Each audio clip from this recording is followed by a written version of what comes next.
Bonjour et bienvenue dans les collections du Musée d'Art moderne de Troyes. Le musée a été créé en 1982 suite à la donation par Pierre et Denise Lévy, un couple d'industriels troyens et passionnés d'art, de près de 2000 œuvres à l'État. Le musée est créé dans l'ancien palais épiscopal, à droite de la cathédrale. Il renferme des œuvres de mouvements majeurs tels que le fauvisme, le cubisme ou l'abstraction, ainsi que des fonds importants des deux meilleurs amis des collectionneurs, André Derain et Maurice Marino.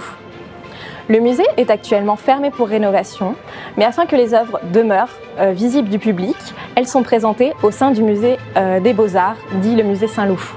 C'est ainsi tout l'accrochage qui nous entoure. Aujourd'hui, j'ai le plaisir de vous présenter deux œuvres qui vont vous révéler deux parties très différentes de la collection.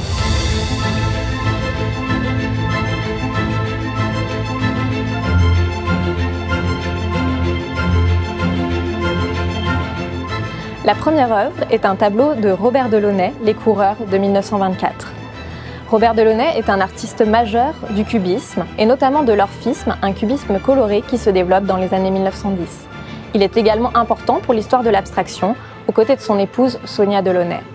L'œuvre qui est présentée ici est représentative de ses recherches sur la représentation de la modernité et du mouvement. Le sujet des coureurs est inspiré par les Jeux olympiques d'hiver de Chamonix en 1924. L'artiste oscille entre réalisme et abstraction, ce que l'on peut voir sur la simplification des figures, ainsi que sur le fond, et notamment en haut à gauche, avec la représentation des gradins qui se simplifient à l'extrême avec des rectangles colorés.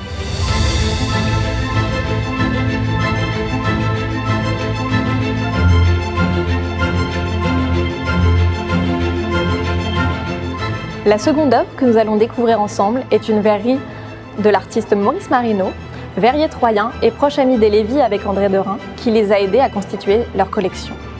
C'est un artiste majeur du renouvellement des arts décoratifs au XXe siècle, de par son travail sur la lumière et sur la matière.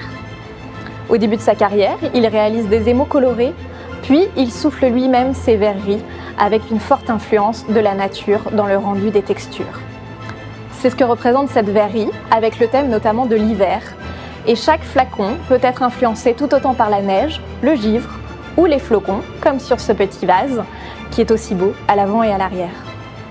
J'espère que ces petites présentations vous donnent envie d'en savoir plus sur les collections. Vous pouvez retrouver des informations sur les œuvres et les musées sur notre page Facebook et notre site internet. Évidemment, le mieux c'est encore de venir les découvrir en salle. À bientôt!